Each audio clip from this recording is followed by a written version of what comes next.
Hello students, मैं अजय राठौर। आज आपका पॉलिटी का सेकंड लेक्चर है। सेकंड लेक्चर में हम लोग आगे कंटिन्यू करते हैं। अभी तक हम लोग सन 1600 के चार्टर एक्ट से लेकर 1853 के चार्टर एक्ट तक हम लोग पढ़ चुके हैं। उससे आगे की क्लास कंटिन्यू करते हैं। देखिए, तो आज का जो है वो पहला टॉपिक है 1858 का अधिनियम। तो 1858 के अधिनियम से पहला क्वेश्चन आता है, क्योंकि इससे पहले ठीक है, जल्दी क्यों आया? क्योंकि एक 1857 की क्रांति हुई थी, उसके ठीक बाद शासन की भागदौड़ सीधे ब्रिटेन के राजाओं के हाथ में आ गई। तो इसी को देखते हुए ये भारत शासन अधिनियम आया 1 नवंबर 1858 को। महारानी विक्टोरिया का घोषणा पत्र पढ़ा गया इलाहाबाद में। किसने पढ़ा था? कैनिंग ने। तो अब इसके द्वारा क्या हुआ कि जो भारत का गवर्नर जनरल था उसे अब वायसराय कहा जाने लगा। तो पेपर में क्वेश्चन आ जाए कि भारत का अंतिम गवर्नर जनरल कौन था? तो भारत का अंतिम गवर्नर जनरल था लॉर्ड कैनिंग, और भारत का पहला वायसराय भी कौन कौन था? Lord Canning. तो इसका ध्यान रखना। ब्रिटिश सभी शक्तियां ब्रिटिश संसद के हाथ में चली गई, जो पहले ईस्ट इंडिया कंपनी के हाथ में होती थी। इसके अलावा और काम क्या हुआ? भारत सचिव का एक पद बनाया गया, भारत सचिव। ठीक है, भारत सचिव का पद बनाया गया, जिसकी सलाह के लिए एक भारत परिषद हुआ करेगी, और जिसमें 15 सदस्य होंगे। 15 सदस्यों में से 8 लोग ब्रिटिश सरकार से और 7 लोग बोर्ड ऑफ डायरेक्टर द्वारा मनोनीत किए जाएंगे। और 1857 की क्रांति के बाद 2 कमीशन भी बनाए गए, एक रॉयल कमीशन और एक आपका पील कमीशन। ये दोनों का संबंध सैनिकों की भर्ती से है, भारतीय सैनिकों की भर्ती के रेशो से। तो ये काम क्लियर हो गया। इसके अलावा अगर हम बात करें, फिर इसके बाद आता है 1861 का अधिनियम। 1861 के अधिनियम में सबसे इंपॉर्टेंट क्वेश्चन आता है क्या? कि भारत में लॉर्ड कैनिंग ने मंत्रिमंडल प्रणाली की क्या कर दी? व्यवस्था करी। तो भारत में मंत्रिमंडल प्रणाली का जन्मदाता किसे कहा जाता है? Lord Canning. इस बात का बिल्कुल ध्यान रखिए। क्लियर है? नेक्स्ट पॉइंट पे बात करते हैं। मैं बिल्कुल पॉइंट टू पॉइंट पढ़ाऊंगा, जिससे आपको पेपर में कोई दिक्कत ना आए। 1873 का अधिनियम से इतना पेपर में कोई दिक्कत, कोई क्वेश्चन नहीं आता। बस ये ध्यान रखना कि 1 जनवरी 1884 को ईस्ट इंडिया कंपनी को औपचारिक रूप से क्या कर दिया गया था? भंग कर दिया गया। क्लियर? इसके अलावा एक डेट और याद रखना, 28 अप्रैल 1876 को ब्रिटेन की महारानी को भारत का क्या कर दिया गया? साम्राज्य घोषित कर दिया गया। एक ये याद रखना। क्लियर है? इसके बाद अगर हम अगले अधिनियम की बात करें तो आता है भारतीय परिषद अधिनियम। भारत परिषद अधिनियम में जो इस समय वायसराय था वो था लॉर्ड रिपन। लॉर्ड रिपन ने क्या कहा कि भारतीय मजिस्ट्रेटों को भारत में बसे यूरोपियों के मुकदमे की सुनवाई का अधिकार दिया गया। इसी के तहत एक बिल विवाद हुआ जिसे कहा जाता है एल्बर्ट बिल विवाद। ठीक है, तो पेपर में क्वेश्चन आता है एल्बर्ट बिल विवाद कब हुआ? तो ध्यान रखना, एल्बर्ट बिल विवाद कब हुआ था? 1883 में एल्बर्ट बिल विवाद हुआ था। क्लियर सी बात? बस इतना मेन याद रखना। इसके अलावा और क्या चीज आपको याद रखनी है? देखो, इसी अधिनियम के द्वारा भारत में अंश के तौर पर संसदीय प्रणाली का शुरुआत हुई। अभी संसदीय प्रणाली की शुरुआत क्यों हुई? क्योंकि भारतीयों को बजट पर बहस करने का क्या दिया गया? अधिकार दिया गया।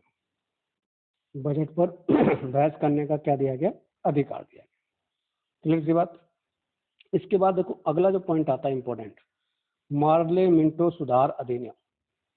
मार्ले मिंटो सुधार अधिनियम में जो मार्ले था वो उस समय भारत का सचिव था, और जो मिंटो था उस समय भारत का वायसराय था। तो भारत परिषद अधिनियम सन 1909 में आया, जिसमें मार्ले आपका भारत सचिव और मिंटो उस समय भारत का वायसराय था। क्लियर सी बात? इसमें काम क्या इंपॉर्टेंट आता है? तो इसमें जो सबसे इंपॉर्टेंट कारण आता है, मुसलमानों को पृथक निर्वाचन मंडल दिया गया। इस बात का ध्यान रखना। इसमें सबसे इम्पोर्टेंट काम क्या आता है, मुसलमानों को पृथक निर्वाचन मंडल दिया गया। क्लियर सी बात, ये बात का याद रखना। और इसके अलावा जो भारत परिषद होती थी और वायसराय की कार्यकारिणी परिषद में 2 भारतीय सदस्यों को शामिल किया गया। 2 भारतीय सदस्य कौन थे, एक तो केसी गुप्ता और सैयद हुसैन बिलग्रामी, इसको याद रखना। लेकिन इस बात को भी याद रखना, ब्रिटिश संसद में सदस्य बनने वाले पहले व्यक्ति कौन थे, दादा भाई नौरोजी। जो पॉइंट हाईलाइट कर रहा हूँ उन्हीं को हाईलाइट करके उन्हीं को नोट डाउन करना। जब ये पॉइंट हो जाएंगे तो उसके बाद हम लोग अपना रिवीजन के लिए टेस्ट भी लगाएंगे। फिर आता है भारत सरकार अधिनियम 1919, जिसे कहा जाता है मॉन्टेग्यू चेम्सफोर्ड सुधार। मॉन्टेग्यू उस समय कौन थे, भारत के सचिव, और चेम्सफोर्ड कौन थे, उस समय भारत के वायसराय। इसके द्वारा क्या हुआ, 8 प्रांतों में द्वैध शासन व्यवस्था लागू की गई। भारत में द्वैध शासन का जनक बोला जाता है लियोनिस कॉटिस को।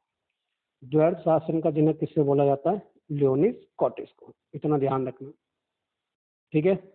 इसके अलावा और इम्पोर्टेंट काम क्या आता है, इसी अधिनियम के द्वारा प्रत्यक्ष चुनाव प्रणाली अपनाई गई और महिलाओं को भी मताधिकार दिया गया और सांप्रदायिक आधार पर निर्वाचन प्रणाली सिखों पर भी लागू कर दी गई। 1909 में मुसलमानों को पृथक निर्वाचन और यहाँ पर सिखों को भी पृथक निर्वाचन मंडल देने की बात की गई।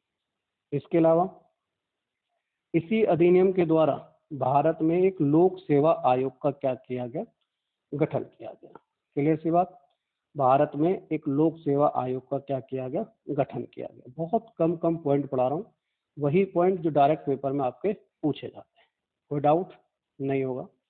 नेक्स्ट के ऊपर अगर हम बात करें, आगे जो हमें पढ़ना है, जो पेपर में और आता है, केंद्र में द्विसदन व्यवस्था स्थापित की गई, ठीक है, केंद्र में, ये चीज का ध्यान रखना। बाकी इसके अलावा कोई और चीज इंपॉर्टेंट नहीं आती। नेक्स्ट के ऊपर अगर हम बात करें, फिर देखो, जब 1919 के बाद भारत में आता है साइमन कमीशन। साइमन कमीशन बहुत इंपॉर्टेंट है, क्योंकि साइमन कमीशन भारत में आया क्योंकि 1909 के अधिनियम में क्या था, कहा गया था हर 10 साल के बाद भारत में विकास की जांच करने के लिए एक समिति बनाई जाएगी, जिसके आधार पर भारत में साइमन कमीशन बना। ये साइमन कमीशन जो आया भारत में, किसकी अध्यक्षता में आया, तो सर जॉन साइमन की अध्यक्षता में आया। 7 सदस्य आयोग लेकर आए थे। इसमें कितने सदस्य थे, 7।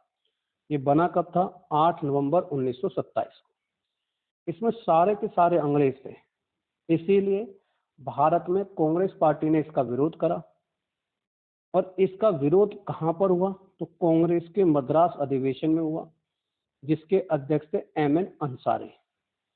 साइमन कमीशन भारत कब पहुंचा, 3 फरवरी 1928 को साइमन कमीशन भारत पहुंचा और 30 जून 1930 को साइमन कमीशन ने अपनी रिपोर्ट पेश करी लंदन में। क्लियर सी बात। नेहरू रिपोर्ट के ठीक, साइमन कमीशन के ठीक विरोध में भारत में एक रिपोर्ट आई, नेहरू रिपोर्ट। नेहरू रिपोर्ट की डेट याद रखना, 1928 में आई थी। कौन लेकर आया था, तो मोतीलाल नेहरू लेकर आए थे। कौन लेकर आए, मोतीलाल नेहरू। किसके कहने पर लेकर आए, तो सचिव लॉर्ड बर्कन हेड के कहने पर लेकर आए।